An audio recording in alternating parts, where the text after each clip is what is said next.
Muito obrigado, Sr. Presidente. Senhoras e senhores deputados, gostava também de iniciar esta intervenção, a primeira iniciativa desta sessão, dirigindo-me a Vossas Excelências, desejando os maiores êxitos para um excelente ano de trabalhos parlamentares, desejando também que no término desta legislatura tenhamos todos a consciência do desígnio que nos deve unir a todos nesta Casa, que é de facto a defesa intransigente, única e exclusivamente dos interesses dos madeirenses e porto-santenses.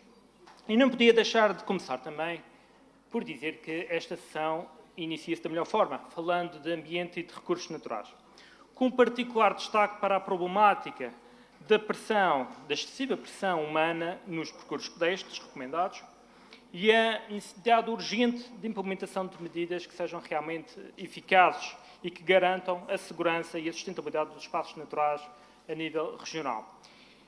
E não posso deixar de referir que, apesar da aparente repentina polémica em torno desta problemática, isto não é de facto um assunto novo.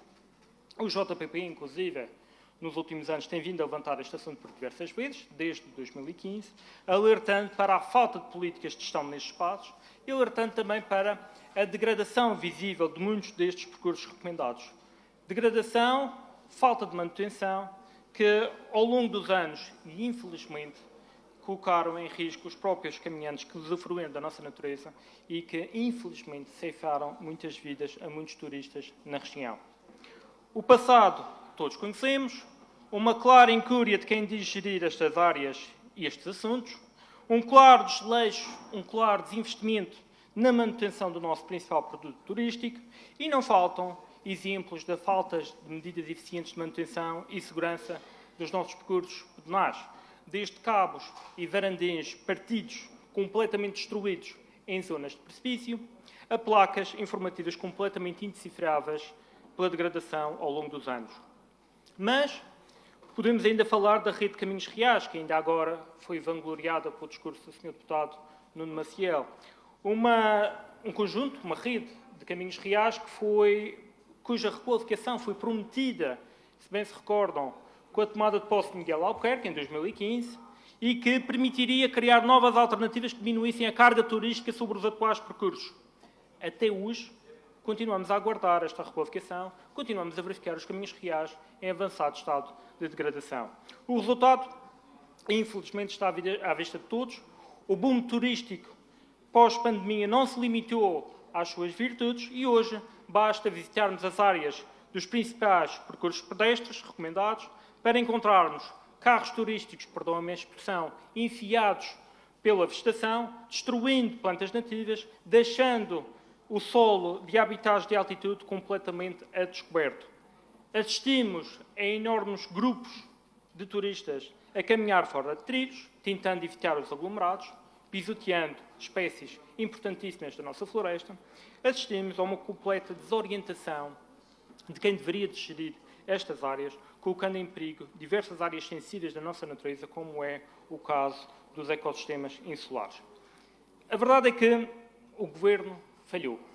O Governo falhou na gestão dos percursos pedestres. E este diploma do PSD é um claro reconhecimento desta falha, quando é o próprio diploma que opta por abrir estas competências aos municípios e aos promotores privados. É o próprio PSD que reconhece esta falha do Governo Regional.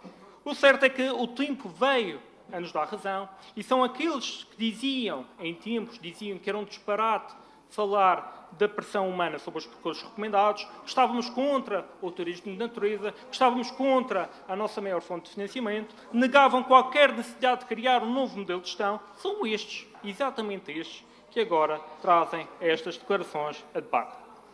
Mas também não posso deixar de salientar uma outra curiosidade, porque já se falou aqui das auscultações que tomaram lugar na terceira comissão, e durante a auscultação deste diploma foi o próprio Presidente da Câmara do Funchal, antigo Vice-Presidente do Governo Regional, Dr. Pedro Calado, que referiu que os municípios têm de ter meios para manter, explorar e preservar os circuitos pedestres, referindo que é necessária a criação de fontes e formas de financiamento, referindo-se a taxas aplicadas aos turistas, de forma a compensar os custos municipais com a atividade turística exigida pelo crescimento económico do setor. Ou seja, é o atual Presidente da Câmara Municipal do Funchal a apontar para uma taxa turística. como uma possível solução para a crescente procura dos turistas. E vai mais longe, Sr. Deputado Barício, vai mais longe, referindo que esta receita deve reverter para o município de forma a compensar os custos municipais com a atividade turística. E foi isto que foi dito pelo Sr. Presidente da Câmara Municipal do Funchal. Após anos de crítica ao pioneirismo da taxa municipal turística de Santa Cruz, cobrada única e exclusivamente aos turistas e não às unidades hoteleiras, como alguns maldosamente tentam passar, mas hoje já olham para a taxa turística como um oásis perante a situação que hoje vivemos. Uma vez mais, o tempo tem-nos razão e é o próprio PSD que tanto criticou o JPP em Santa Cruz que hoje vem dar razão a Santa Cruz. Mas voltemos ao diploma em apreço e não posso deixar de referir que concordo em grande parte com os diplomas que estão em cima da mesa, que de facto é importante criar uma nova estratégia de gestão num esforço conjunto com as autarquias, uma vez que se tornou claro que o IFCN e a própria Secretaria Regional do Ambiente não conseguem garantir a boa gestão do atual modelo. É um facto e é isto que hoje discutimos. Mas é interessante ir mais além nesta matéria e, neste sentido, entendemos ser importante considerar o modelo proposto pelo Partido Socialista, que vai mais além da atual limitação legislativa, propondo algo inovador. A aglomeração num único ou num ato normativo conjunto das diversas tipologias de atividade do turismo de natureza, cujo âmbito, de facto, o âmbito de atuação esteja dentro destes percursos, incluindo a integração dos circuitos onde existe uma presença conjunta entre pedestres, entre caminhantes e entre bicicletas, os chamados, pelo Partido Socialista, os chamados percursos mistos. Esta maior abrangência, no nosso entender, tem a maior pertinência. Entendemos ser mais benéfica em termos de harmonização da utilização destes espaços, mas também em termos de interpretação e cumprimento do próprio ato legislativo, uma vez que algumas normas e alguns códigos de conduta são necessariamente comuns. Entendemos também que a integração destas atividades deste diploma poderá ter um papel importante em algo que entendemos ser fulcral, no cálculo e na percepção da capacidade de carga total, que deve ser definido, de facto, de uma forma clara nestes diplomas e que deve de incluir todos os utilizadores de todas as tipologias de atividade dentro destas áreas.